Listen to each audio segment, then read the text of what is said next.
Welcome to today's show, Who's in Your Neighborhood? This is a production, thank you. It's a very happy show today. This is a production by the New Bedford Public Access Training Group, and we have, what a great show we have for you today. We have Tom Poitras and Elvis here tonight. And we're going to have a lot of fun. Just before we get going with the guests, I want to just tell you a little bit about this production and how it was put together. It's put together by some volunteers that are taking training at the New Bedford Public Access, NBTV 95. And we put on this show for you as part of our training, which I'll tell you at the end of the show, information about how you can get involved and how you can take advantage of all the opportunities that the NBTV 95 has for you. But now it's time for our first guest, Tom Poitras. Tom, it's great having you here tonight. Thank you, Tracy. It's wonderful to be here tonight. It's really a great thing as far as being in our neighborhood, New Bedford, and having you as part of the, let me tell you a little bit about Tom. Tom is the president of the New Bedford Songwriters Association, and he's also been hosting the open mic night at the New Wave Cafe. For how many years, Tom? I've been doing the open mic at New Wave Cafe for 5 years now. 5 years. 5 years. On every Tuesday at the New Wave Cafe, we have an open stage for performers from New Bedford and the surrounding area to come in and get up on our stage, do songs, poems, stories, whatever they like to do. Where exactly is the New Wave Cafe located? In what neighborhood, Tom? It is on North Front Street. It's on North Front Street in New Bedford, just a couple of minutes from downtown. It's really a great place. I've been plenty of times, actually got up on stage myself. You were there, Tom. Right. I do sound there. I perform a little bit, and we have a long list of performers that come in, and everybody gets probably about 15 minutes to do their thing. We usually have a feature from the area that play, and Tracy has been bringing a monthly play to us, which has been very wonderful. On the first Yes, Tuesday. that was my play here, Another Dating Disaster. Is it love or another dating disaster? That's one of the great things about the New Wave, is you can really bring your own idea, which Tom has been such a promoter of, to the New Wave, and my idea was a monthly theatrical soap opera. So we actually have stars that are performing, and it's been lots of fun. Can I just ask you, Tom, one of the things that we wanted to talk about in this show is what is it about New Bedford, all the wonderful things, all the wonderful reasons to be in New Bedford. And we wanted to focus this particular show on the music and, you know, why, people always ask the question, why be in New Bedford?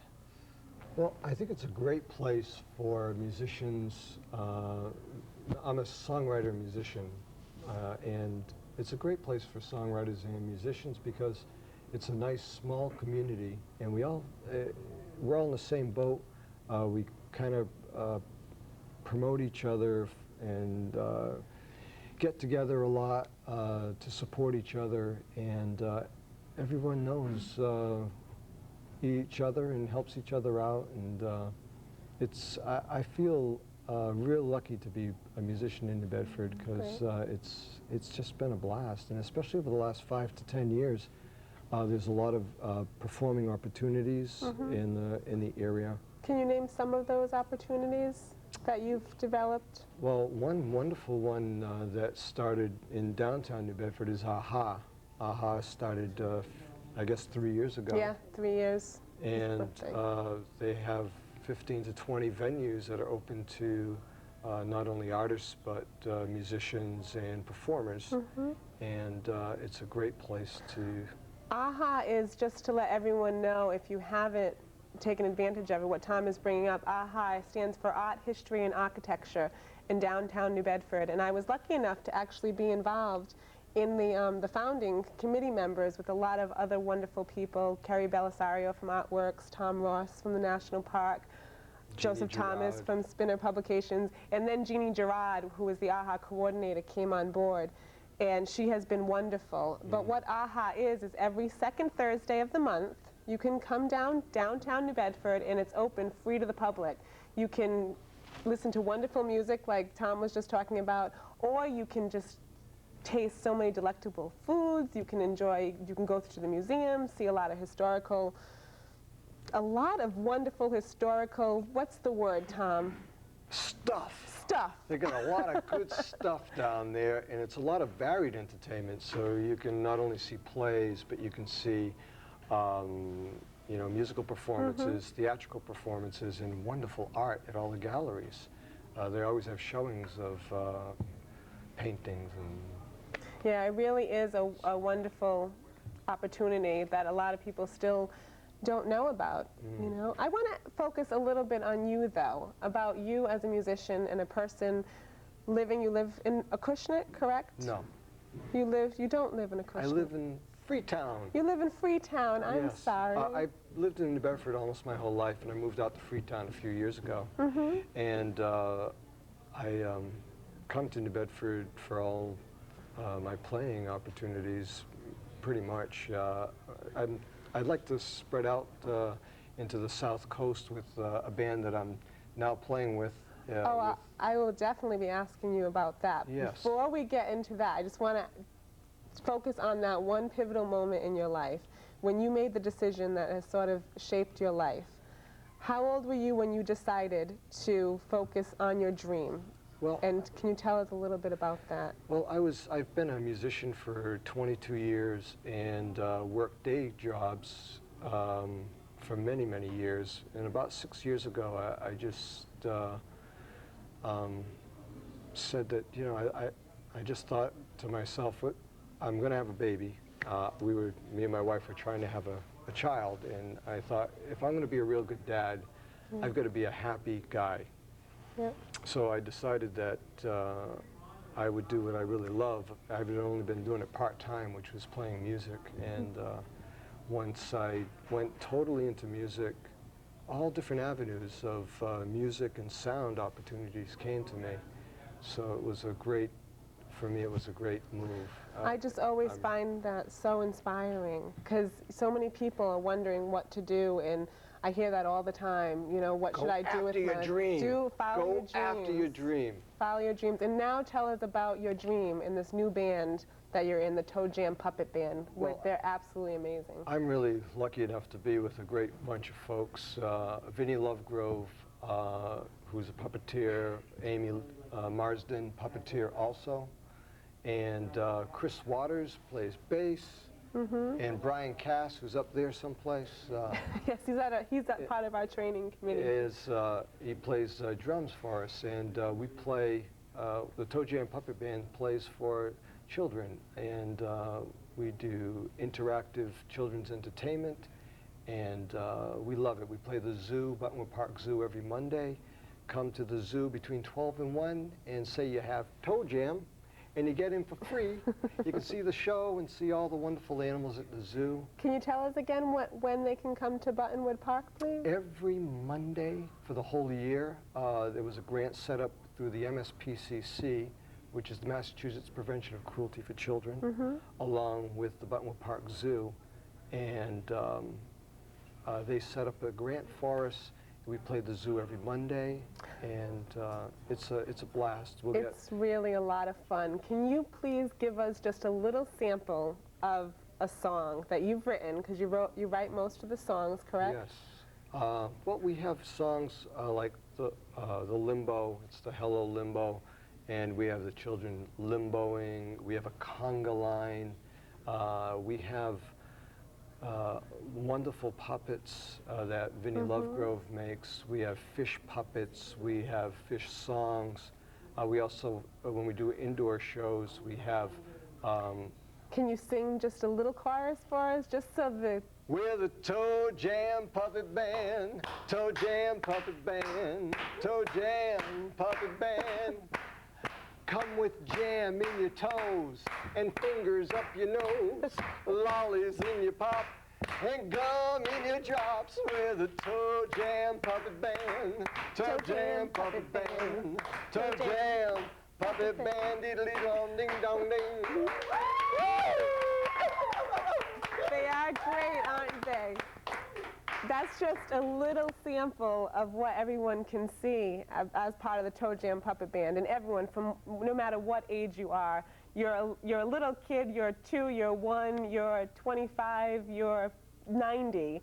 You see everyone. I had the benefit of actually being a puppet and helping out with the Zeiterion performance that the Toe Jam Puppet Band did.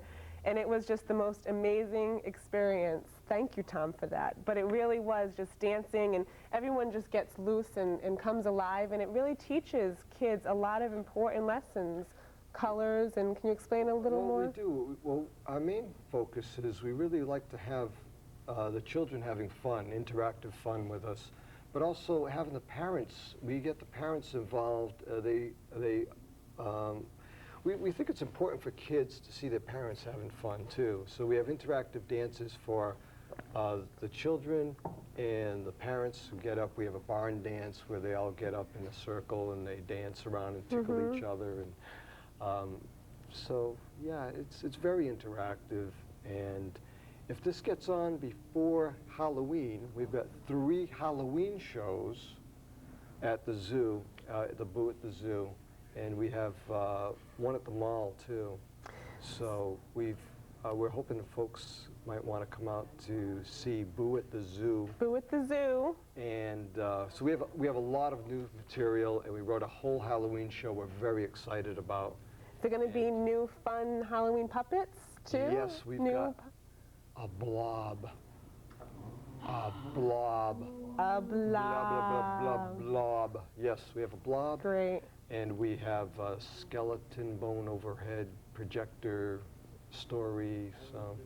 So Tom, yes, your dream, that decision that you made to follow your dream, what can you say after all this experience? I mean, you get to actually work with your son. You get to... My son is my greatest co-partner for songwriting. I think, you know, you listen to your children and the things that come out of their mouths are wonderful. And at that age, they're just so the things that come out are just wild and crazy. And he's become a co-writer with me. And a lot of the songs that come out of his mouth that he sings are songs that I've just put music to. So what's your son's name again? Hank. Hi, Hank. Hank. Let's say Mom. hi to Hank. Hi, Hank. And Mom. Oh, Tom, say hi to Hank. Hank's great. You'll see. I bet you can see Hank too performing when you go see the Toe Jam Puppet Band at the October, when it is at the Dartmouth Mall, and also at the zoo. Yeah. Around Halloween. So he likes watch out. to run around and dance, and every once in a while we set up his little drum kit. There's a lot of children who are, we have one child, Quinn, who gets up there and plays guitar. He has a little guitar, and it's just wonderful to see the interactive action of the kids. And, Great. So the answer to that, having fun. That question, though, that I think is always so important, when you made that choice to leave your job and go towards music, now looking back, how do you feel about that? It was the greatest move of my life. I never thought I'd be playing children's music, but once you make once I made the move toward doing my dream, things happened to me that opportunities happened that I never dreamed of. I never thought I'd do children's music, and I never thought I'd play reggae music. I got into a reggae band. All different types of music have touched me that before I never had a lot of time because I was working a day gig that was just to make money and really not fulfilling. So the chance was worth it? Yes. Great. Chase your dreams. Before we move on to our the next guest that we have here, I want to ask you one more question, Tom. Yes. Where did you get that suit? Circa, Fairhaven. Go see Chris. Circa. Everyone knows where Circa is in Unbelievable. Fairhaven, Look at Main this. Street. I believe it's Main Street. Look at this. It's amazing. You know, Tom, you definitely deserve a round of applause. my next, Donna, I've got to tell you, it's my wife, Donna. He's got a hat now, that plaid conga hat. I can't resist. I don't know. I think I'm going to have to go in there and pick it up. I don't know. Tom wants the hat. Crazy. The plaid Donna. hat. So anybody Great. knows where I get plaid shoes? So now we have another guest here. But before we move on to that, I want you all to really remember what Tom has said today, and also to remind you of what the theme of the show is. Who's in your neighborhood, and the stories that you can get from people all around you. Ask people questions, find out about their life.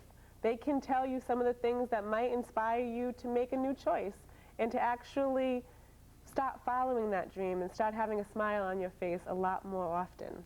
I find that really one of the biggest things. We have another, thank you. Thank you. We have another guest here today. He tells me he's Elvis. We're going to find out by the end of the show if he is or if he's not. Elvis?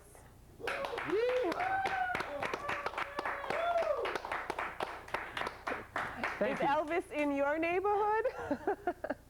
Elvis, what brings you here today? Well, I just like doing Elvis Presley impersonations, and I'm mixing that with my current political campaign. So I knew that you were really Chris Barrows. Barrows. Yes. Yes, this is Chris Barrows. If he's in your neighborhood, you now know him as Elvis, a.k.a. The King. So tell me, why do you like doing the Elvis impersonations? I like doing Elvis Presley impersonations because, well, it actually started the day Elvis Presley died. It was August 16, 1977, and I clearly remember playing with my Matchbox cars in the back of my yard. I was 8 years old, and my mother screamed out that he had died. And I had already been raised on Elvis gospel, primarily. And by the way, I want to point out that's the only Grammy that Elvis ever won an award for. But nonetheless, I started to sing more of his music because we had lost a great entertainer. And as I got older, people would actually encourage me to find a suit sometime at some point in my life where I had the free time and do shows. I just finished doing a show at Bristol Community College for a teacher that was leaving, and they had a really, really good time. It was a surprise to the So teachers. you do shows in the area? I do shows. I limit my advertising because I can't really meet everyone's demand with my schedule. I go to college right now, and I'm doing a very quiet campaign for next year's What college do you go to? Bristol Community College. Oh, I'm sorry, I can't. I'm so focused on your rings. It's taking me away from. Look at all those rings. These are genuine artificial gemstones. Very nice. Complimentary to the Elvis Presley jumpsuit. So you go to. Oh, can you put them on your Yes. there so I don't focus on your rings? Okay. So you go to Bristol Community College? I go to Bristol Community College, and I'm taking a number of classes. My primary occupation is currently I'm a sergeant out of West Point, New York right now. Really? Yeah, I'm on medical leave for a number of ailments that I won't get into, but with my available time, I do Elvis Presley impersonations, and I'm coordinating that with the remainder of the time I have left in the military. And by the time I get out after my 10-year stint, I'm going to pursue a political position in the city of New Bedford. In the city of New Bedford? Yeah, So with a very good seriousness of intent, but nonetheless with good satirical approach to it, because this city needs a So great answer big to spark. me, what do you feel, like we talked about with Tom, is some of the great positives of New Bedford, of what you really love about it? The people. The people here are like no one else. I've been here since August of 1975 in New Bedford, and apart from my military absences, I always want to come back home. I've been to 35 of the 50 states in America, and I don't Really? I don't really wish to be anywhere else. there's a lot of people that I'm finding out that are going down to Florida, especially, that just end up coming back up here. But I hope to encourage people that live in New Bedford to help revitalize the city, because you know, I don't, of course, intend to ever make off that I'm going to do it by myself, but with a position that I carry as a city councilor or mayor, I really hope to encourage people, for the sake of our children as well, What about the people to live here and prosper. What about the people in New Bedford? What is it that you say the people is the best part of New Bedford? I want to know Well, the people what are exactly. the best part of New Bedford. Why? You said you've went to 35 we're states. multicultural. We're very diverse. The city is increasing in its population. Those are the knowns. Those are the obvious things. But we're a very festive city, and I like to hang out where there's parties going on. But we have to remember as a people. Yeah, we have to remember as a people, though, you know, as our children are growing up, what are we providing for them? And the economy is my main concern. So the city of New Bedford just completely lost industry, and if we don't bring that back soon, I don't foresee a good future for the city. And I do. I think that there's definitely a lot of new economies coming to New Bedford, and they're starting all over the place. It's really a wonderful place to be, like we're talking about with the music and everything that's going on with the AHA. And so there really are a lot of new economies. The Mayor, Frederick Kalis, is working extremely hard right now at bringing in a lot of wonderful new industries. And, you know, it's true, the people in New Bedford are going to be the ones to resurrect all of the old into something new and brighter. And that's something that Tom's doing, and that's something that you plan on doing in the future. And there's a lot of wonderful organizations and a lot of great people around really trying to help change the older that you might talk about with the economy. And it's really coming along. I'm a native of Fall River, so I understand about the people. The people really are amazing. And they great family values, great love, great work ethic, and you know, you can't find people like this area around. Don't you agree? I agree. As far as what you were saying, though, about Mayor Frederick Kalis, I have my own views about the approach to the city. People, for example, coming in off of I-95 and coming the downtown exit, they see the National Historic Park. They need to be reminded of the other areas of the city which need attention, seriously. Oh, definitely. And especially the areas where the minorities aren't getting the attention. Especially the areas where the minorities aren't getting attention. I don't look at anybody's racial profile per se specifically, but the hardest hit areas are the South Central area. That's where I spend a great deal of time outside of this uniform, entertaining people, and spending a lot of time with people that are hard hit. And I think a lot of it, as a matter of fact, I know a lot of it is prejudicial, and a lot of it ties in with... Well, can you tell me some of the things, because honestly, too, I think that a lot of people have views and have opinions. And what I always like to bring out is, okay, so what are you doing towards the opinions that you're having, as far as how do you think this change can be brought about in something That's a simple one, a lack of self-centeredness, really. No, I mean, honestly, what can you do? What is it that you're doing? What I'm doing, first of all, that's really a twofold answer, so I'll say the first one real quickly. I have a very quiet campaign with quite a few highly recommended people that were advised to me to spend time with, as far as planning a good operation, if you will call it that, for an attack to the city's evils. My second answer to your question is that the mayor's salary, for example, if I'm elected to that, or a city councilor, despite whichever position it is, I want to set an example by taking an immediate cut in the salary. Honestly, to set an example. I'm going to have to bring this a little bit to a close because we're running out of time, but honestly, I think that the mayor deserves to be making a lot more money than the mayor is making. I encourage people to believe that they should make more money in what they do, and that's honestly the only way the economy is really going to change, is if people stop believing that they can make money for the talent that they have. So I understand, and I really think that that's noble of you. And raising a family, you know, we can really do a lot more. It's very noble, and I'm glad that you're in our neighborhood. Thank you. So thank you, Elvis, for being here.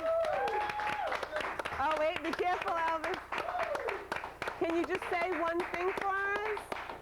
What was the question again? Can you say one thing for us, Elvis? Shirley, where's the camera? Elvis is about ready to say, oh, there's the camera, Elvis. Thank you very much. And thank you.